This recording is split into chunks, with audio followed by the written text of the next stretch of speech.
നമസ്കാരം. സിനിമാ സഞ്ചാരത്തിലേക്ക് സ്വാഗതം.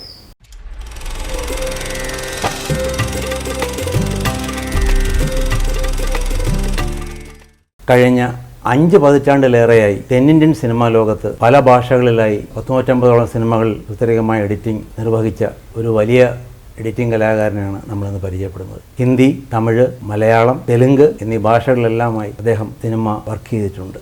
നമ്മുടെ മഹാനായ MGR, ജയലളിത, അമിതാഭ് ബച്ചൻ, കലഞ്ചർ കരുണാനിധി, തെലുങ്ക് സിനിമയിലെ super star B Nageswara Rao എന്നിവർക്കൊപ്പം ഈ എഡിറ്റിംഗ് പ്രവർത്തനത്തിലും സിനിമാ പ്രവർത്തനത്തിലും പങ്കെടുക്കാൻ അദ്ദേഹത്തിന് ഭാഗ്യമുണ്ടായിട്ടുണ്ട്. അദ്ദേഹത്തിനെ നമുക്കൊന്ന് പരിചയപ്പെടാം. നമസ്കാരം. നമസ്കാരം. ലോകനാഥ്ജി, സിനിമാ രംഗത്തെ താങ്കളുടെ തുടക്കം എങ്ങനെയാണ്? 1969 എഡിറ്റിംഗ് പഠിക്കാനായിട്ട് ജെമിനി സ്റ്റുഡിയോയിലേക്ക് വരുന്നത്. അവിടുത്തെ ചീഫ് എഡിറ്റർ ഉമാനാഥാണ് എൻ്റെ ആദ്യത്തെ ഗുരുവായിട്ട് കണക്കാക്കി ഞാൻ അവിടെ ചെല്ലുന്നത്. അപ്പോൾ ജെമിനി സ്റ്റുഡിയോയിലേക്ക് വരുന്ന സമയം ആ ഗേറ്റ് കടന്ന് കയറി വരുമ്പോൾ തന്നെ ഒരു സിനിമയുടെ ഷൂട്ടിങ്ങാണ് ഞാൻ കാണുന്നത്. അവിടെ ശിവാജി ഗണേശൻ അഭിനയിക്കുന്ന ഒരു ഇതായിരുന്നു. ഇവിടുന്ന് നേരെ ഞാൻ എഡിറ്റിംഗ് റൂമിലേക്ക് കയറി ചെല്ലുക. ആ എഡിറ്റിംഗ് റൂം എന്ന് പറഞ്ഞാൽ വേറെ എഡിറ്റിംഗ് മാത്രമല്ല, അവിടെ തിയേറ്ററുണ്ട്, ലാബുണ്ട്, എഡിറ്റിംഗ് ഉണ്ട്. ഇതെല്ലാം കഴിഞ്ഞ് ഞാൻ നേരെ എഡിറ്റിംഗ് റൂമിലേക്ക് കയറി ചെല്ലുന്നു. എഡിറ്റിംഗ് റൂമിലേക്ക് കയറി ചെല്ലുമ്പോൾ ശരിക്കും ഒരു രാവിലെ 10 മണിയായി. ആ 10 മണി സമയത്ത് എൻ്റെ കൂടെ തന്നെ ഒരു പയ്യൻ എഡിറ്റിംഗ് പഠിക്കാൻ വന്നായിരുന്നു. എഡിറ്റിംഗ് പഠിക്കാൻ വന്ന ആ പയ്യൻ നേരെ പോകുന്നത് നാരായണൻ എന്ന് പറഞ്ഞ ഒരു എഡിറ്റർ അടുത്താണ് പുള്ളി പോകുന്നത്. ഞാൻ ഉമാനാഥ് സാറിൻ്റെ അടുത്ത് പോകുന്നു. ആ പയ്യനാണ് പിന്നീട് മലയാളത്തിലെ ഏറ്റവും പ്രഗത്ഭനായ ഒരു എഡിറ്ററായിട്ട് മാറിയ ജി മുരളി. ഞാൻ ചെല്ലുന്ന സമയത്ത് തുലാഭാരം തെലുങ്കിൽ റീമേക്ക് ചെയ്ത് റിലീസായ സമയത്താണ് ഞാൻ ചെല്ലുന്നത്. പടം സൂപ്പർ എന്ന് പറഞ്ഞാൽ ആന്ധ്രയിൽ 2 തിയേറ്റർ സ്ത്രീകൾക്ക് വേണ്ടി മാത്രം കൊടുത്തു. അത്രയ്ക്ക് ഭയങ്കര. കാരണം അത് കഴിഞ്ഞ് പുള്ളിയുടെ ഈ ദുർബുദ്ധി എന്തോ ജെമിനി സ്റ്റുഡിയോ മുതലാളി ഈ സിനിമ ഹിന്ദിയിലേക്ക് റീമേക്ക് ചെയ്യാനായിട്ട് അജയ് സഗാനിയും സാരഥയും വെച്ച് ഹിന്ദിയിലേക്ക് റീമേക്ക് ചെയ്യുന്നു. സമാജ് കോ ബദൽ ദാലോ എന്ന് പറഞ്ഞ് സിനിമയുടെ ടൈറ്റിൽ.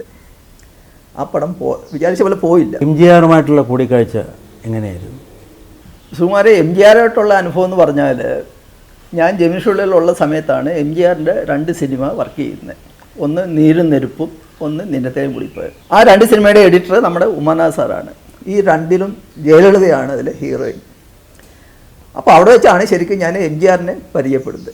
MGRനെ പരിചയപ്പെടുകയെന്ന് പറഞ്ഞാൽ പുള്ളി അഭിനയിച്ച സിനിമയുടെ എല്ലാം ഫൈറ്റ് മാർക്ക് ചെയ്യണമെങ്കിൽ പുള്ളി വന്ന് മാർക്ക് ചെയ്ത് തന്നിട്ട് പോകണം. അതനുസരിച്ച് വേണം കട്ട് ചെയ്യാൻ. അല്ലാതെ ഒരു എഡിറ്റർ സ്വന്തമായിട്ട് മാർക്ക് ചെയ്ത് കട്ട് ചെയ്യാൻ പറ്റത്തില്ല.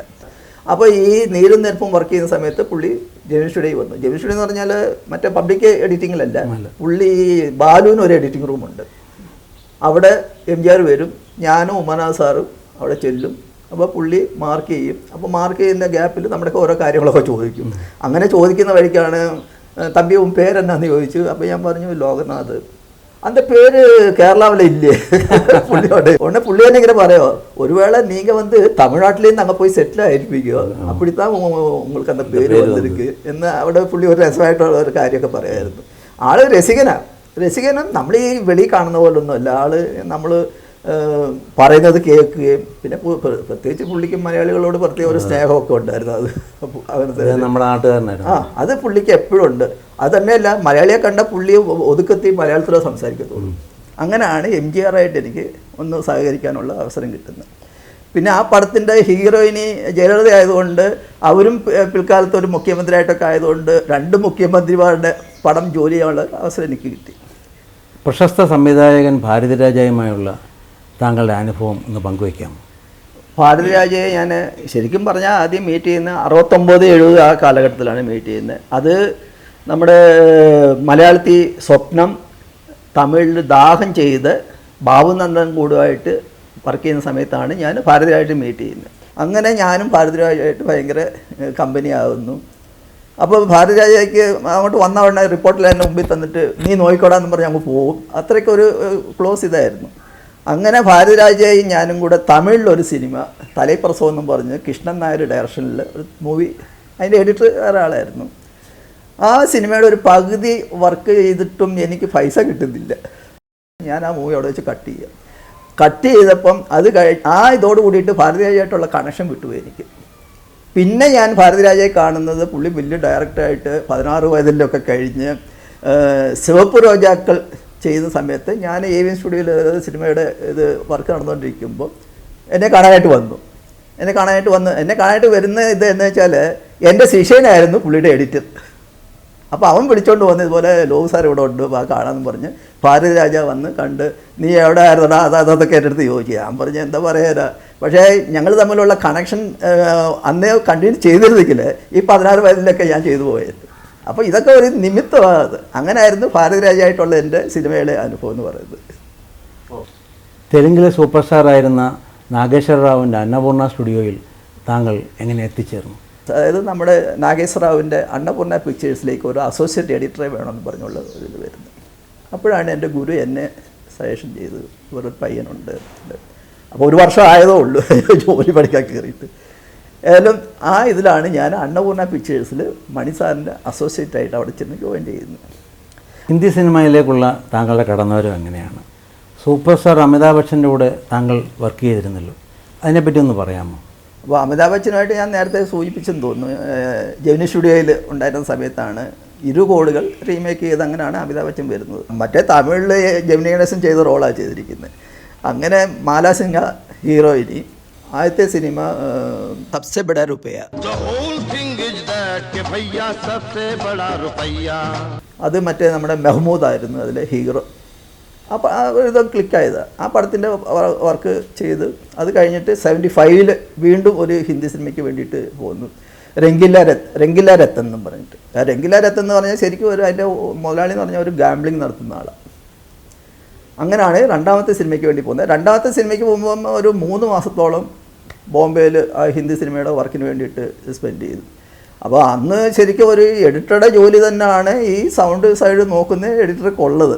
പക്ഷേ അന്ന് ഇതിൻ്റേതായിട്ടുള്ള ഇതൊന്നും ഇല്ല. നമ്മുടെ ടൈറ്റിലൊന്നും പേരൊന്നും വരുന്നില്ല, ഇവരുടെ പേരെടുത്തോളൂ. ഇന്ന് ഇതിനെല്ലാം ടൈറ്റിൽ പേരും ഉണ്ട്.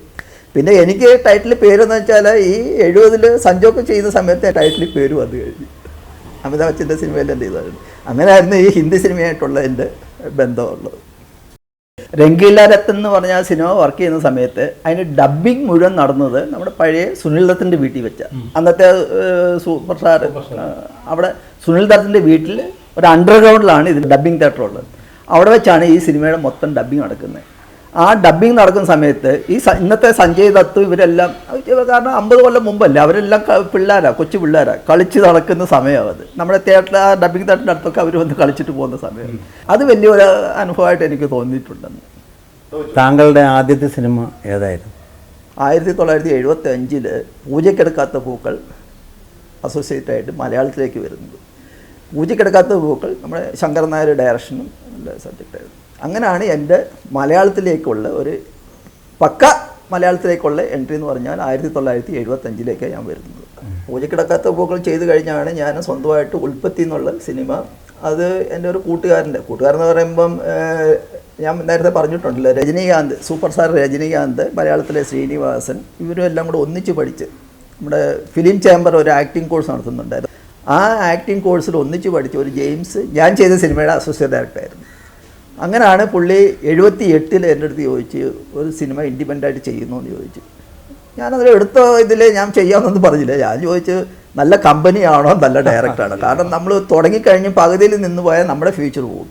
അതിന് പുള്ളി പറഞ്ഞു ഗൾഫ് പാർട്ടിയാണ്, ഡയറക്ടർ ഒരു പുതിയ ആളാന്നൊക്കെ പറഞ്ഞു. നമ്മൾ ഡയറക്ടർ ഓക്കെ, പക്ഷേ കമ്പനി നല്ലതാണെങ്കിൽ, കാരണം കണ്ടിന്യൂഷൻ പടം തീരണമല്ലോ. അങ്ങനെയാണ് ഞാൻ ഉൽപ്പത്തി എന്നുള്ള മലയാള സിനിമ വർക്ക് തുടങ്ങുന്നത്. കലഞ്ചർ കരുണാനിധിയായിട്ടുള്ള താങ്കളുടെ ബന്ധം എങ്ങനെയാണ്? അപ്പോൾ കരുണാനിധിയായിട്ടുള്ള ബന്ധം എന്ന് പറഞ്ഞാൽ കുറച്ച് പുറകോട്ട് പോകേണ്ടി വരും. ഒരു 4 വയസ്സ് കാണും. അപ്പോൾ അച്ഛൻ കലാപരമായിട്ട് കുറച്ച് പിള്ളേരെയൊക്കെ ഒന്ന് കലാപരമായിട്ട് കയറ്റി വിടണമെന്നൊക്കെ ഉള്ള ഇതിൽ അങ്ങനെ 2 ചേട്ടനെയും പെങ്ങന്മാരെയൊക്കെ അന്ന് നാടകത്തിലൊക്കെ അഭിനയിക്കാൻ വിടുമായിരുന്നു. അപ്പോൾ ഞങ്ങൾ കൊച്ചു പിള്ളേർ ഒരു 3-4 പേരുണ്ട്. അവരെ പാട്ട് പഠിപ്പിക്കാനായിട്ട് പുള്ളി ഏർപ്പാടാക്കി. സാക്ഷാൽ ഈ കരുണാനിധിയുടെ അളിയൻ, 2 അളിയന്മാരുണ്ട്. ഒന്ന് CS ജയരാമൻ, പുള്ളി സിനിമയിലൊക്കെ വലിയ പാട്ടുകാരനൊക്കെ ആയി. ഇങ്ങേരെ അറിയപ്പെടാത്ത ഒരു കലാകാരനായിട്ടില്ല. എന്നാൽ കഴിവ് ഇങ്ങനെക്കാളും കൂടുതൽ അയക്കാവുള്ളൂ.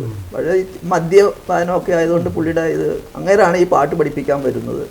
അത് ഏകദേശം 1 കൊല്ലത്തോളം പഠിച്ചു. അതങ്ങ് അന്നൊക്കെ അത് പഠിച്ച് വന്നിരുന്നെങ്കിൽ, കാരണം എനിക്ക് 4 വയസ്സുള്ളപ്പോൾ ആ പ്രായത്തിൽ പഠിച്ച് വന്നിരുന്നെങ്കിൽ ഒരു ഇതുണ്ടായിരുന്നു. അത് കഴിഞ്ഞ് കരുണാനിധിയായിട്ട് ഒരു ഇത് വരുന്നത്, കരുണാനിധി 67 ഇലക്ഷനിൽ ഞങ്ങളുടെ ഡിവിഷനിലാണ് MLA ആയിട്ട് നിൽക്കുന്നത്. അപ്പം ഞാൻ സ്കൂളിൽ പഠിക്കുന്ന സമയമാണ്.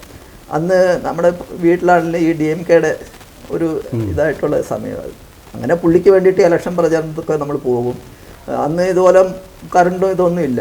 അത് ഒരു മേശയിട്ട് പെട്രോമാക്സ് ഒക്കെ വെച്ചിട്ട് അങ്ങനെ സംസാരിക്കുന്നത്. മൈക്കൊന്നുമില്ല, ചുമ്മാ നിന്ന് സംസാരിക്കുക. അപ്പം ഞങ്ങളെന്തോ എടുക്കുക, ഈ സ്കൂളിൽ പഠിക്കുന്ന സമയത്ത് ഒരു ചോർപ്പുമൊക്കെ എടുത്ത് സൈക്കിൾ റിക്ഷയിൽ കയറി ഇങ്ങനെ പുള്ളിക്ക് വോട്ട് ചെയ്യുമെന്നും പറഞ്ഞ് അലറി കൂവി വിളിച്ചൊക്കെ പോകുന്നത്. അതാണ് കരുണാനിധിയായിട്ടുള്ള ഒരു ഇത്. താങ്കളുടെ ഗുരുനാഥൻ MS മണി സാറിനെ പറ്റി ചുരുടൊക്കെ. മണിസാറിനെ കുറിച്ച് പറഞ്ഞില്ലെങ്കിൽ എൻ്റെ സിനിമാ ജീവിതം പൂർണ്ണമാകത്തില്ല. കാരണം മണിസാറാണ് എൻ്റെ ജീവിതമായിട്ട് ബന്ധപ്പെട്ട് എന്നെ ഒരു എഡിറ്ററാക്കിയത് മണിസാറാണ്.